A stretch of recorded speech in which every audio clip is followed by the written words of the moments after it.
Waalaikumsalam warahmatullahi wabarakatuh.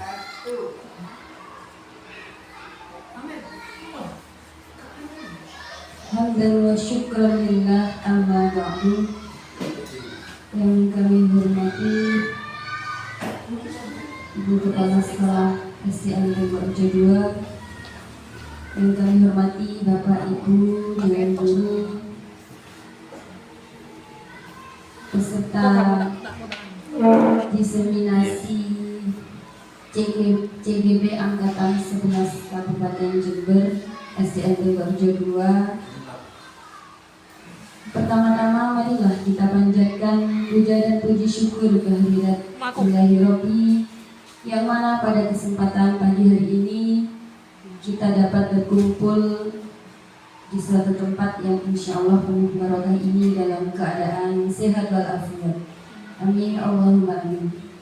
Kedua kalinya salawat serta salam senantiasa kita haturkan kepada junjungan kita Nabi Muhammad SAW, yang telah membawa umatnya dari zaman jahiliyah menuju zaman Islamiyah, yakni agama Islam.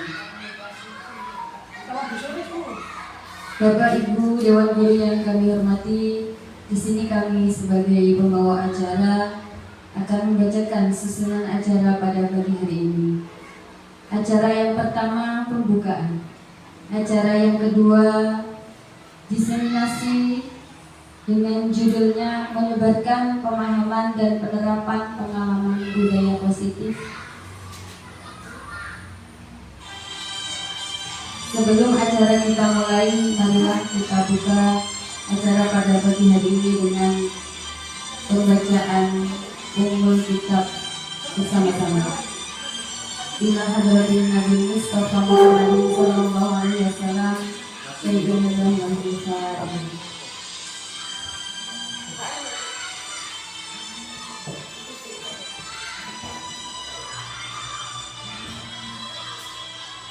Memasuki acara yang kedua, yaitu diseminasi menyebarkan pemahaman dan penerapan pengalaman budaya positif, yang akan disampaikan oleh Bapak Muhammad Amiruddin SPD. Kepada beliau disilakan.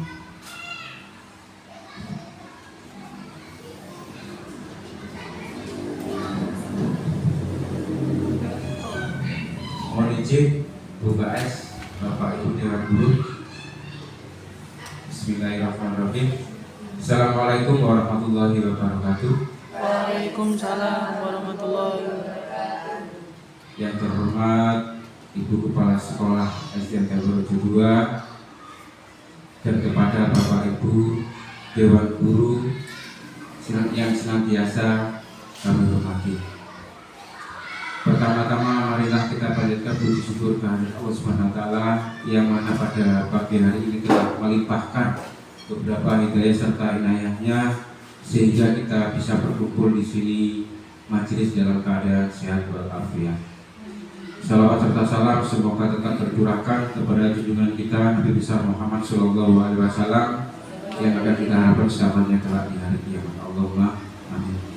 Bapak Ibu yang saya hormati, pada pagi hari ini saya atas nama Muhammad Amiruddin, calon guru penggerak angkatan 11 dari lembaga UPTD Satdik SDN Purworejo 2 Kecamatan Bumas, akan menyampaikan diseminasi menyebarkan pemahaman dan penerapan pengalaman budaya positif. Jadi nanti ada beberapa tahapan-tahapan tentang bagaimana cara menyebarkan dan penerapan pengalaman budaya positif ini, termasuk salah satunya adalah penanganan masalah-masalah menggunakan segitiga restitusi dan kebutuhan dasar manusia. Next. Nah, Bapak Ibu yang saya hormati, pada pagi hari ini biar kita tidak lesu, tidak loyo, kita sejenak es bikin dulu ya. Nah, ini kayaknya kita mulai kemarin 2 hari karnaval, biar tidak loyo kita ice breaking dulu. Caranya ice breakingnya adalah sangat mudah. Yang pertama adalah ketika nanti saya tembak dor, ya, jenengan jawab ikut dor, gitu ya, dor gitu. Nanti ketika saya dem, ya itu bom, kalian juga panjenengan juga bilang dem.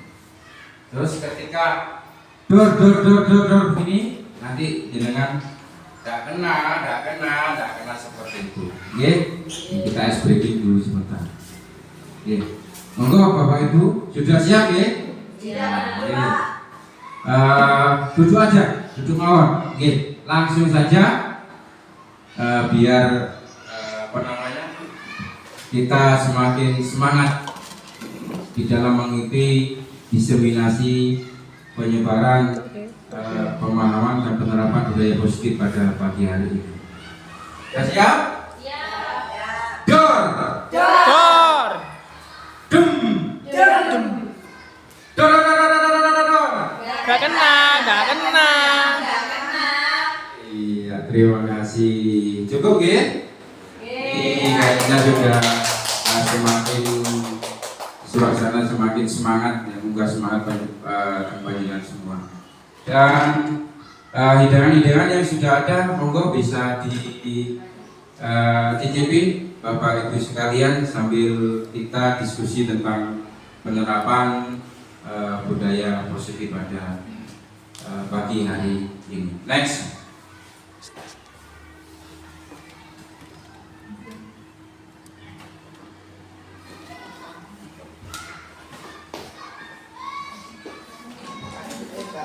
Bapak Ibu yang saya hormati, jadi konsep inti budaya positif adalah budaya positif merupakan perwujudan dari nilai-nilai atau keyakinan universal yang diterapkan di sekolah.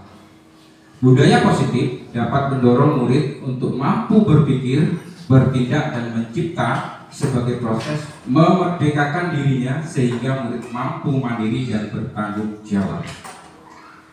Di bawah ini ada beberapa faktor. Yang pertama, perubahan paradigma belajar. Selanjutnya, disiplin positif.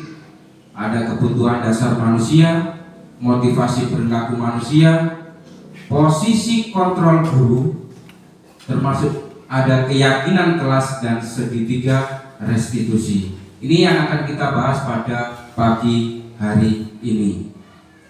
Perlu diketahui panjenengan, jadi nanti pada posisi kontrol, posisi kontrol guru ini nanti kita ada di posisi mana? Yang jelas masing-masing guru ya itu akan mengalami di posisi kontrol guru ini posisinya ada di mana? Nanti ada posisi teman dan lain sebagainya. Next. Pembelajaran dengan paradigma baru merupakan pembelajaran yang dirancang berdasarkan prinsip pembelajaran berdiferensiasi sehingga peserta didik belajar sesuai kebutuhannya berdasarkan tahap perkembangan anak untuk mewujudkan profil pelajar Pancasila. Jadi pembelajaran berdiferensiasi adalah pembelajaran yang berpusat pada murid dan kita memetakan kepada masing-masing murid. Jadi setiap anak memiliki bakat sendiri-sendiri. Ini yang harus kita pahami. Teori kontrol menurut Dr. William Glasser, ilusi guru mengontrol murid. Pada dasarnya kita tidak dapat memaksa murid untuk berbuat sesuatu jikalau murid tersebut memilih untuk tidak melakukannya. Ilusi bahwa kritik dan membuat orang merasa bersalah dapat menguatkan karakter. Menguatkan kritik dan rasa bersalah untuk mengontrol murid menuju pada identitas gagal. Mereka belajar untuk merasa buruk tentang diri mereka. Ilusi bahwa semua penguatan positif, efektif, dan bermanfaat. Segala usaha untuk mempengaruhi murid agar mengulangi sesuatu perilaku tertentu adalah suatu usaha untuk mengontrol murid tersebut. Ilusi bahwa orang dewasa memiliki hak untuk memaksa. Banyak orang dewasa yang percaya bahwa mereka memiliki tanggung jawab untuk membuat murid-murid berbuat hal-hal tertentu. Ini teori kontrol menurut Dr. William Glasser. Next. Yang kedua, disiplin positif. Apa sih disiplin positif itu? Disiplin berasal dari kata disiplina yang artinya belajar. Disiplin mengacu pada disiplin diri yang memiliki tanggung jawab terhadap apa yang dilakukannya berdasarkan nilai-nilai yang diyakininya. Disiplin positif, pembiasaan-pembiasaan hal yang baik mencakup sikap atau perilaku maupun tutur kata oleh seluruh warga di sekolah, terutama bagi murid agar dapat berkembang menjadi pribadi kritis, mandiri, dan bertanggung jawab. Sebagai pendidik, tujuan kita adalah menciptakan peserta didik yang memiliki disiplin diri sehingga mereka berperilaku mengacu kepada nilai-nilai kebajikan universal dan memiliki motivasi intrinsik dalam perubahan perilaku ke arah yang lebih baik. Jadi guru memang sebagai suri tauladan, Bapak sekalian. Jadi ada pepatah mengatakannya guru diguguran ditiru, juga ada guru kencing berdiri. Nah, biasa seperti itu. Jadi istilahnya betul yang disampaikan oleh ibu kepala sekolah tadi adalah guru adalah diguguran ditiru. Nice. Yang nomor 3, kebutuhan dasar manusia. Kebutuhan dasar manusia adalah segala sesuatu yang kita lakukan untuk mendapatkan apa yang kita inginkan. Seluruh tindakan yang kita lakukan memiliki tujuan. Semua usaha terbaik yang kita lakukan agar kebutuhan dasar kita terpenuhi dengan baik. Kita sebagai manusia yang jelas memiliki atau mempunyai keinginan-keinginan, kebutuhan-kebutuhan yang harus terpenuhi. Bagaimana ketika kebutuhan, salah satu kebutuhan itu tidak terpenuhi? Yang jelas akan mengakibatkan hal-hal yang negatif atau perilaku yang negatif pada diri kita. Next. Kebutuhan dasar manusia ada 5. Yang pertama, 1, bertahan hidup.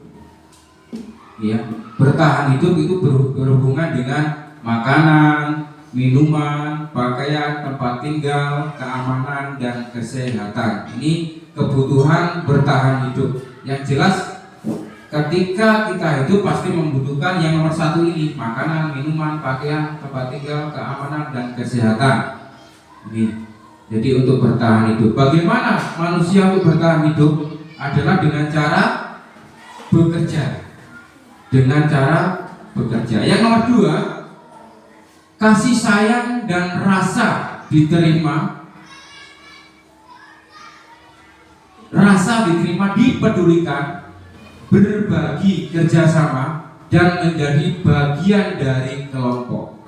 Nah, ini yang nomor 2 ini adalah kasih sayang. Bagaimana ketika manusia atau seseorang itu tidak mendapatkan kasih sayang, yang jelas anak tersebut itu akan merasa minder dan lain sebagainya.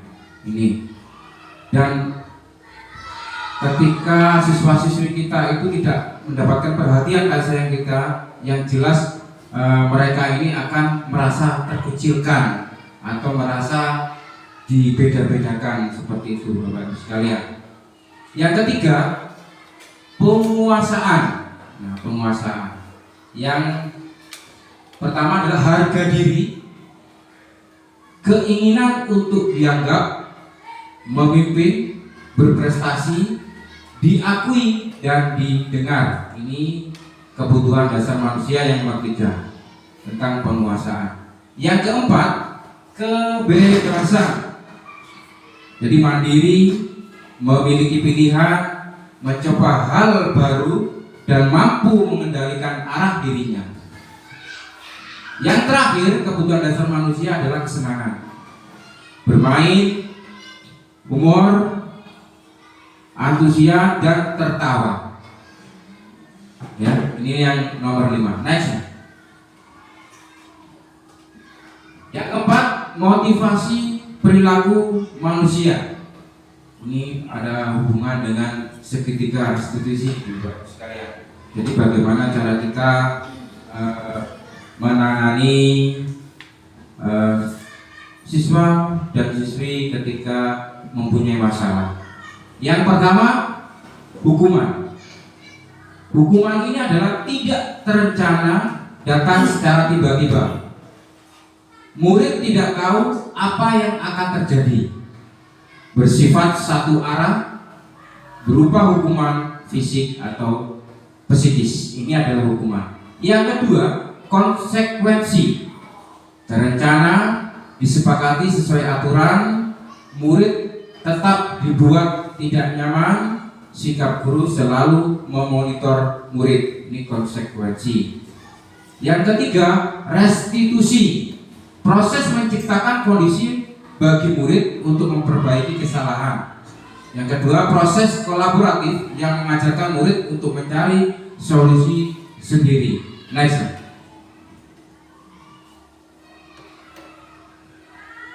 Nah, kita bisa memperhatikan Bapak Ibu guru sekalian. Jadi tadi di depan saya sudah mencuplik tentang posisi kontrol seorang guru. Yang pertama ada 5 ya. Yang pertama adalah penghukum, yang kedua pembuat merasa bersalah, yang ketiga teman, yang keempat posisi kontrol guru sebagai pemantau, yang kelima adalah manajer. Dan nanti akan kita tindak lanjuti dengan cara melihat video yang sudah saya siapkan pada presentasi pagi hari ini. Next. Penghukum. Nada suara tinggi, bahasa tubuh, mata melotot, dan jari menunjuk-nunjuk atau menghadik. Contohnya di sini, terlambat lagi, pasti terlambat lagi, selalu datang terlambat. Kapan bisa datang tepat waktu? Nah, sekarang kita kembali tanyakan kepada diri Anda, bagaimana perasaan murid bila guru berbicara seperti itu pada saat muridnya datang terlambat? Hasil, kemungkinan murid marah dan menendam atau bersifat agresif. Bisa jadi sesudah kembali duduk, murid tersebut akan mencoret-coret bukunya atau meja tulisnya. Lebih buruk lagi, sepulang sekolah, murid melihat motor atau mobil bapak ibu guru dan akan menggores kendaraan tersebut dengan paku. Next. Yang kedua, posisi pembuat merasa bersalah. Nada suara memelas, halu sedih, bahasa tubuh merapat pada anak lesu. Adi, kamu ini bagaimana ya? Kamu sudah berjanji dengan ibu tidak akan terlambat lagi. Kamu kenapa ya? Senang sekali mengecewakan ibu. Ibu benar-benar kecewa sekali. Next. Bagaimana perasaan murid bila ditegur seperti cara ini? Hasil, murid akan merasa bersalah telah mengecewakan ibu atau bapak gurunya. Murid akan merasa menjadi orang yang gagal dan tidak sanggup membahagiakan orang lain. Kadangkala sikap seperti ini lebih berbahaya dari sikap penghukum karena emosi akan tertanam rapat di dalam murid menahan perasaan, tidak seperti murid dalam dengan guru penghukum, di mana murid bisa menumpahkan amarahnya walaupun dengan cara negatif. Murid tertekan seperti inilah yang tiba-tiba bisa meletus amarahnya dan bisa menyakiti diri sendiri atau orang lain. Next.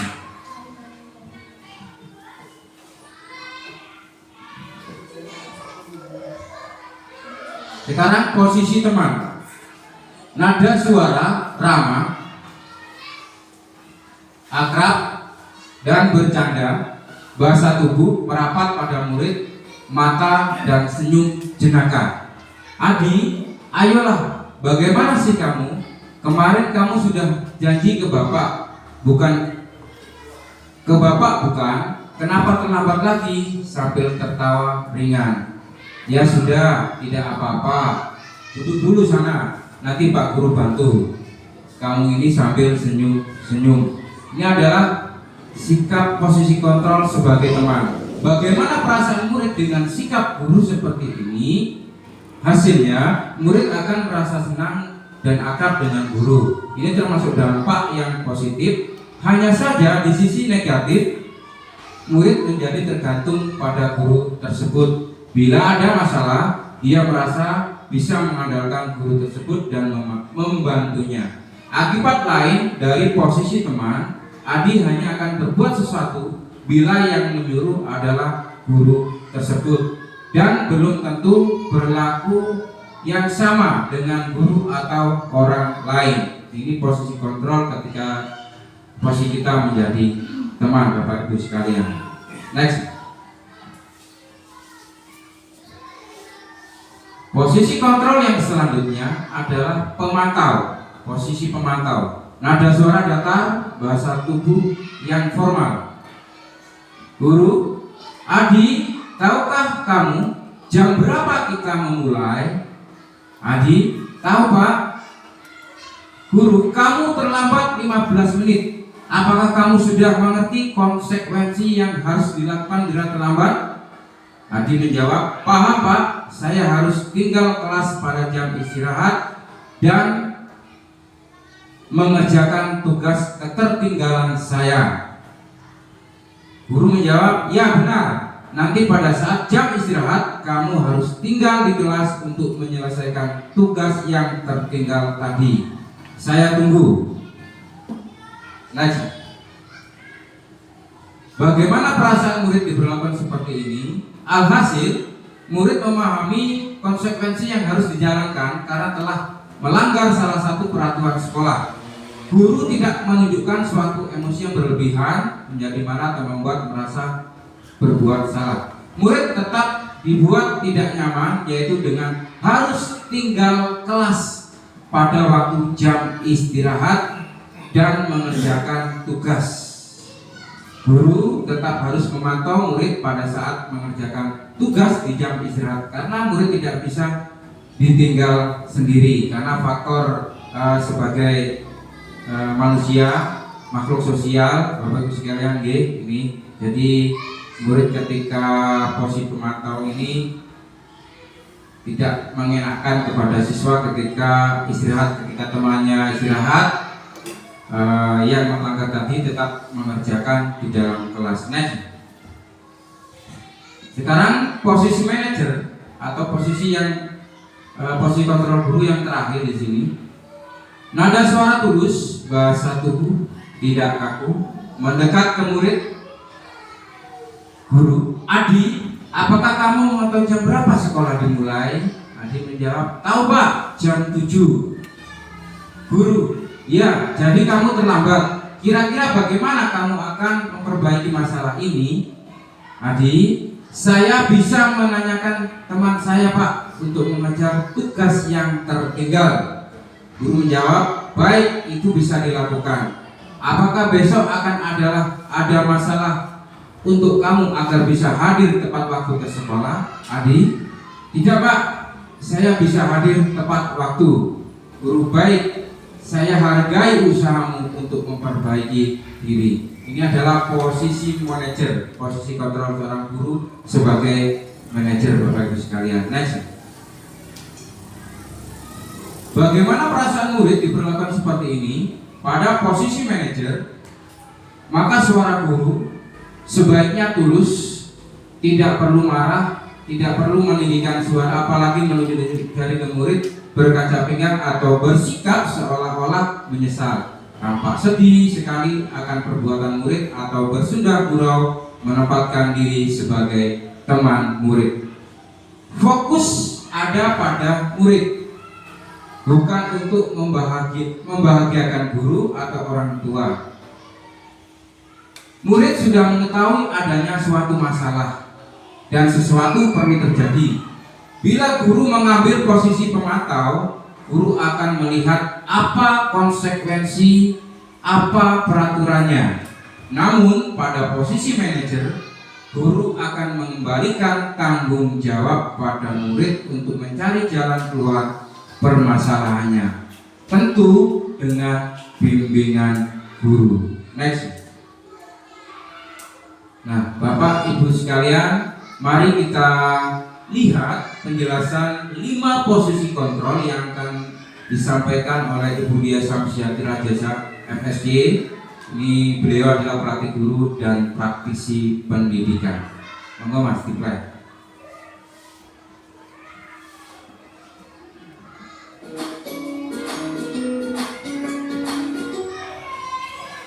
Salam bahagia Ibu dan Monggo sambil dalam menerapkan disiplin positif restitusi. Salah satu program yang dikembangkan adalah 5 posisi kontrol. 5 posisi kontrol dalam restitusi adalah proses perjalanan seorang pendidik agar dapat mengenali dirinya. Pada video kali ini, kita akan membahas tentang 5 posisi kontrol yang dikembangkan oleh Diane Wilson dan contoh penerapan.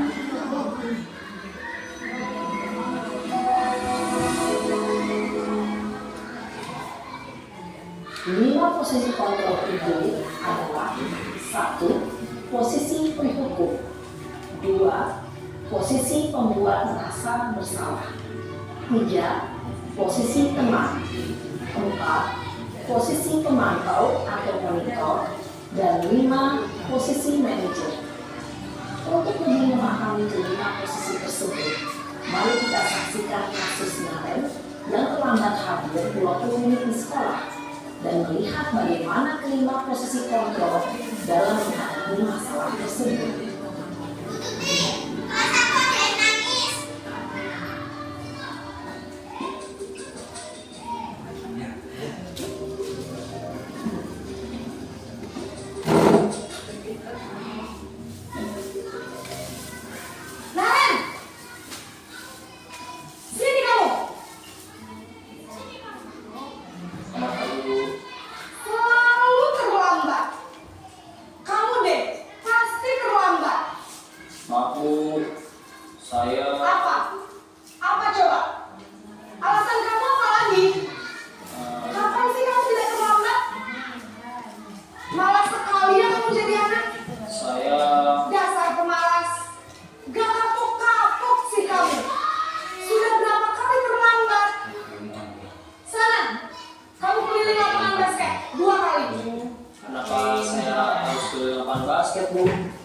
Kenapa? Kamu melawan ibu? Berani-beraninya jawab. Sudah terlambat, masih berani jawab nggak? Sekarang, keliling lapangan basket 5 kali sekalian. Biar kapok. Cepat. Pergi sana ke lapangan basket. Posisi penghukum biasanya berbicara dengan nada tinggi, menghabis, menunjuk-nunjuk, menyakiti, dan menyindir. Hukuman bisa berupa fisik maupun psikis. Ibu dan bapak guru hebat. Dampak yang terjadi pada murid ketika guru berada pada posisi penghukum adalah murid cenderung akan memberontak, bahkan menyimpan dendam.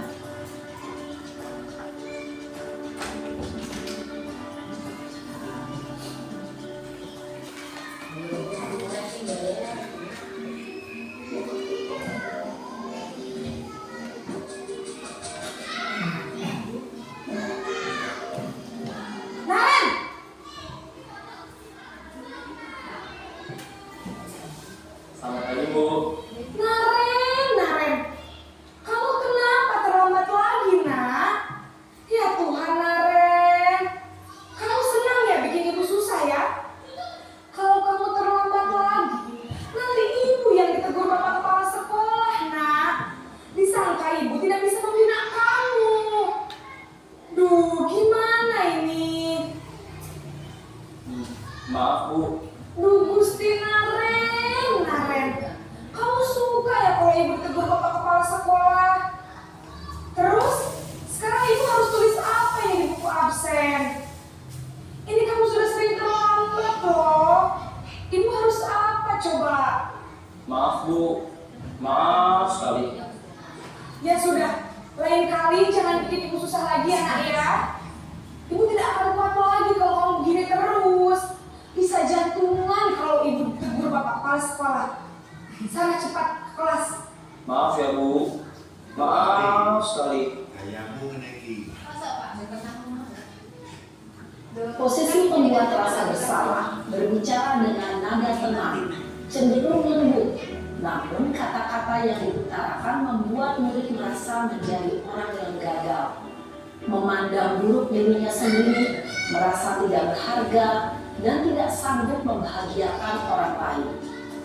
Ketika guru mengambil posisi pembuat rasa bersalah, murid akan menganggap dirinya yang bersalah dan ia akan menyimpan emosi negatif tersebut di dalam dirinya.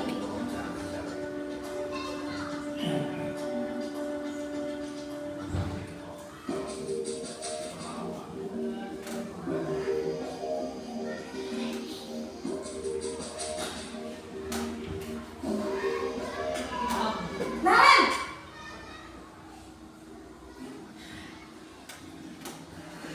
Selamat pagi Bu.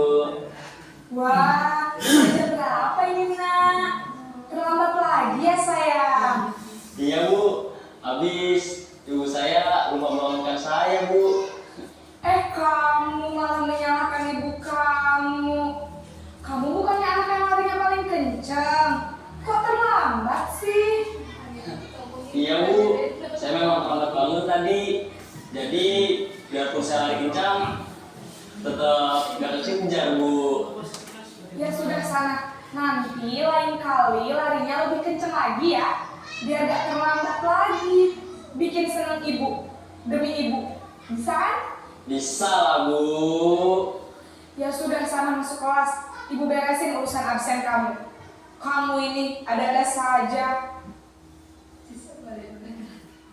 Dalam posisi teman, guru berbicara dengan nada suara ramah, akrab, cenderung bersenda gurau untuk menjaga suasana tetap santai.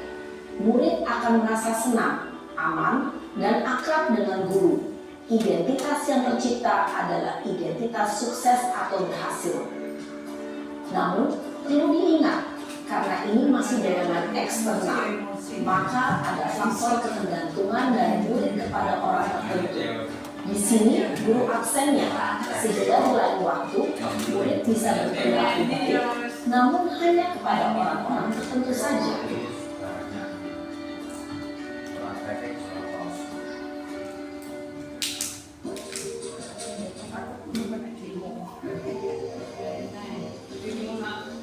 Mantap. Yang keempat. Naren!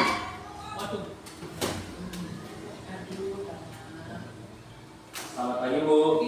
Naren, apa peraturan sekolah kita tentang jam berapa kita harus masuk sekolah, nak? Kita harus di sekolah jam 7 Bu.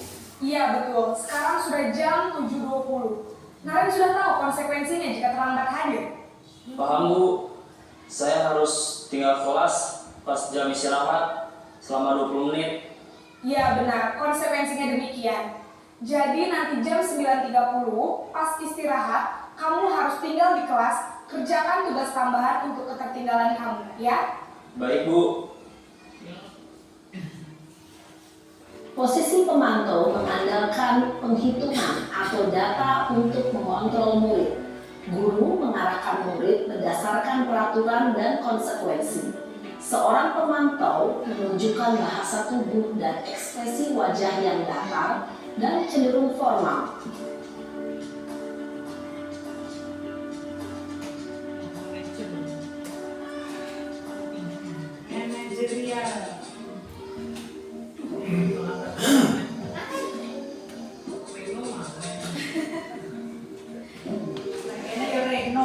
Naren!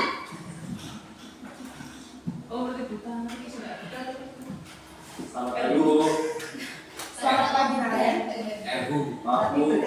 Saya sudah jam 7.20. Jadi sekarang bagaimana ini Naren? Maaf Bu, saya lupa setel alarm saya semalam. Baiklah, menurut kamu, keyakinan sekolah yang mana yang perlu kamu tingkatkan? Menghargai diri sendiri dan orang lain mungkin ya Bu. Jadi, apakah Naren meyakini prinsip saling menghormati tersebut? Iya Bu, saya meyakininya. Apakah Naren bersedia memperbaiki masalah keterlambatan ini? Bersedia Bu. Bagaimana kamu akan perbaiki masalah keterlambatan ini? Saya akan coba untuk tidak lupa menyetel alarm saya Bu. Baik, kalau masih lain di rumah, ada orang yang kira-kira bisa bantu mengingatkan tidak? Ada Bu, kakak saya, Kak Emma. Ada lagi selain Kak Emma? Selain Kak Emma, ada ibu saya. Baik, jadi yang mengingatkan Naren adalah Kak Emma dan ibu kamu ya? Kira-kira akan mulai setel alarm kapan nih Naren? Setelah pulang sekolah, akan segera saya lakukan. Baik, jadi Naren akan setel alarm untuk bangun besok pagi dan akan diingatkan oleh kakak dan ibunda Naren ya?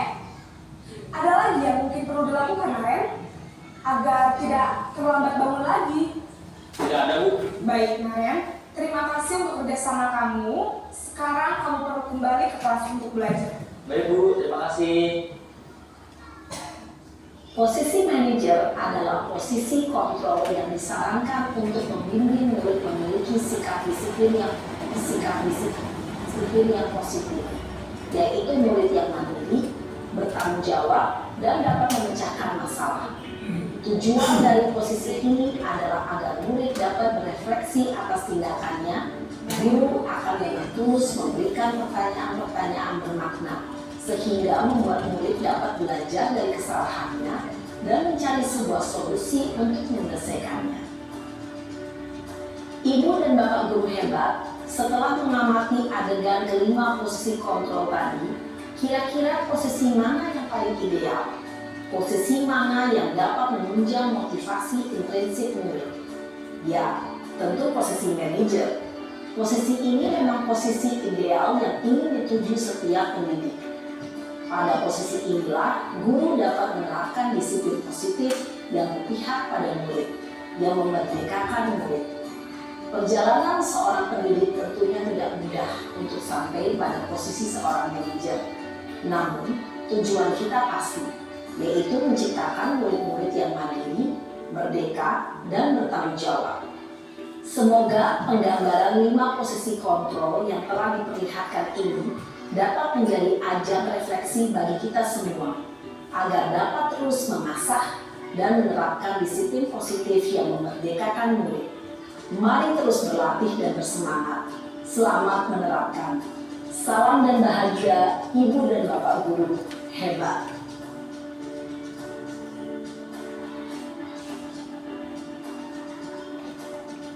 Next.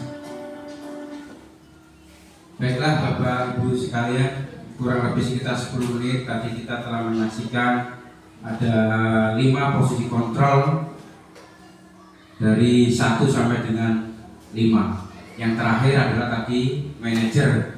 Posisi kontrol seorang guru manajer itu yang paling sempurna di antara beberapa posisi kontrol yang lain. Nah, sekarang di sini ada pertanyaan Bapak Ibu sekalian. Ada kalimat, saya kecewa sekali dengan kamu. Posisi kontrol apakah aku? Nah, monggo bisa tebak-tebakan. Saya kecewa sekali dengan kamu. Posisi kontrol apakah aku? Mungkin Bu Riri? Penghukum atau apa? Penghukum, oke. Bu Haji, penghukum. Coba next. Pembuat merasa bersalah. Iya, next. Kamu tidak pernah benar melakukannya. Sekarang keliling lapangan 3 kali. Posisi kontrol apakah aku? Apa kira-kira Bu Tari? Penghukum. Coba, Rizal. Penghukum. Kasih tepuk tangan. Ya, Bu Tari. Oke, next. Kalimat selanjutnya, kira-kira bagaimana kamu akan memperbaiki masalah ini? Posisi kontrol apakah aku? Manajer. Coba direkam. Manajer. Kasih tepuk tangan semua. Betul sekali. Posisi manajer. Next. Ayolah, lakukan demi Bapak, Ibu. Posisi kontrol apakah aku? Posisi teman. Coba. Kalau saya sendiri adalah posisi teman. Nah, ternyata posisi teman dengan nada lembut. Oke, next. Kamu terlambat 15 menit. Apakah kamu sudah mengerti konsekuensinya? Posisi kontrol apakah aku? Mungkin apa? Pemantau. Pemantau coba. Ya Bu Viro. Nah, betul sekali. Ternyata posisi pemantau. Next. Yang keenam adalah tentang keyakinan kelas. Jadi keyakinan kelas ini merupakan kesepakatan untuk bahasa sekarang itu disederhanakan menjadi keyakinan kelas Bapak Ibu sekalian. Jadi keyakinan kelas merupakan kesepakatan kelas yang diyakini bersama guru dan siswa dengan harapan dapat meningkatkan kedisiplinan murid. Keyakinan kelas bersifat abstrak, dibuat dalam pernyataan positif, sedikit saja agar mudah diingat dan dipahami. Mungkin panjenengan semua di setiap kelas ini sudah saya yakin sudah membuat keyakinan kelas atau kesepakatan kelas. Karena apa? Karena kesepakatan kelas ini untuk mendisiplinkan siswa ketika berada di dalam kelas. Next. Mengapa keyakinan kelas? Mengapa bukan peraturan kelas? Nah, ini yang menjadi pertanyaan. Next.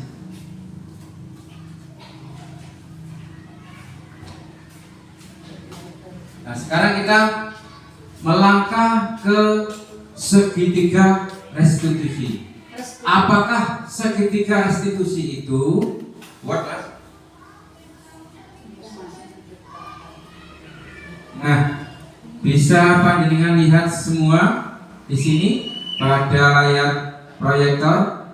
Jadi segitiga restitusi adalah sebuah pendekatan yang dapat digunakan untuk memperbaiki diri dan mewujudkan disiplin dalam konteks pendidikan.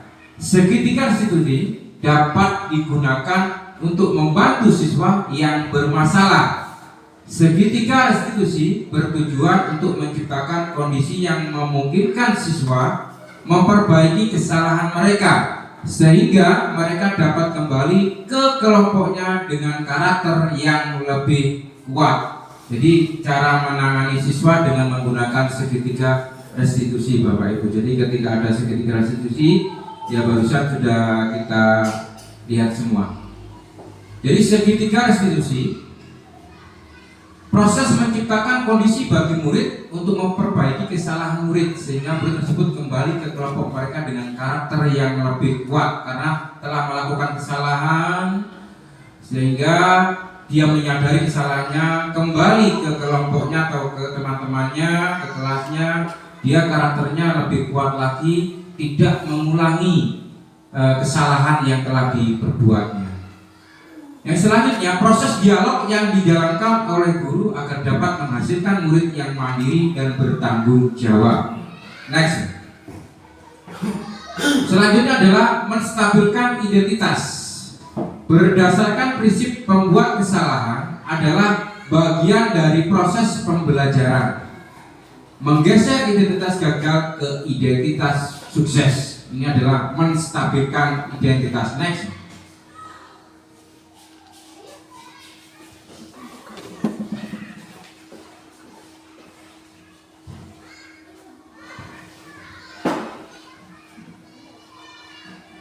Validasi. Yang ketiga adalah validasi tindakan yang salah. Setiap perilaku berupaya memenuhi segala kebutuhan tertentu. Guru akan bergeser dari pemikiran stimulus respon menjadi proaktif. Next.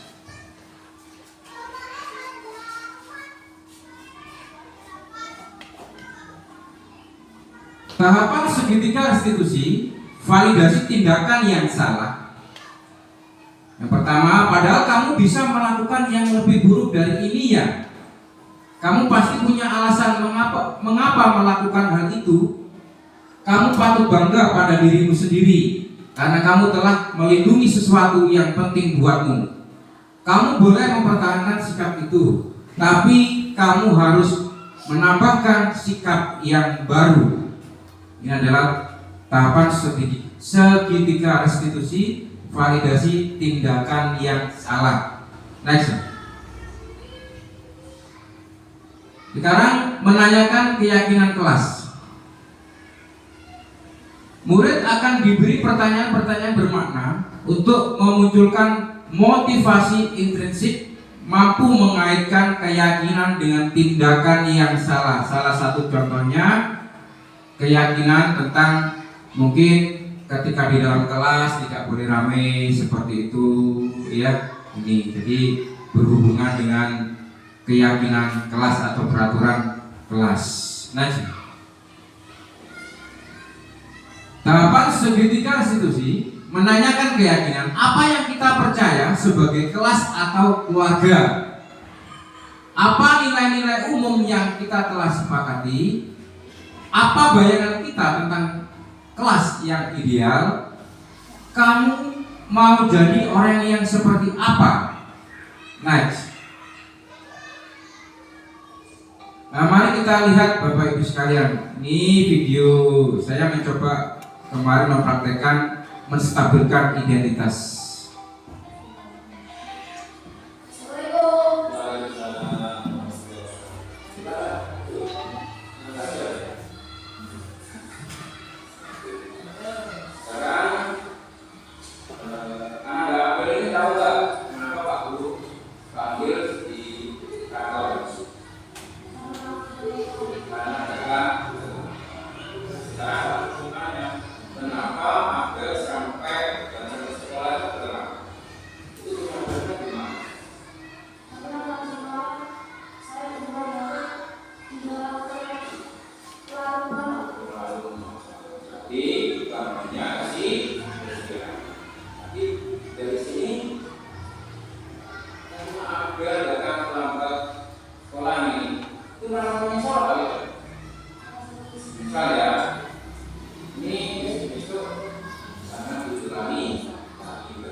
Dan terima kasih. Baiklah Bapak Ibu sekalian, pada kesempatan pada pagi hari ini saya mengucapkan ribuan terima kasih kepada Ibu Kepala Sekolah, Bapak Ibu Dewan Guru dalam rangka diseminasi perubahan paradigma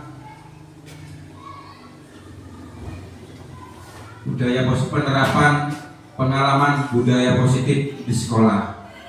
Saya atas nama Muhammad Amiruddin, calon guru penggerak angkatan 11 Kabupaten Jember, saya mengucapkan terima kasih. Saya akhiri. Wabillahi taufiq wal hidayah. Wassalamualaikum warahmatullahi wabarakatuh.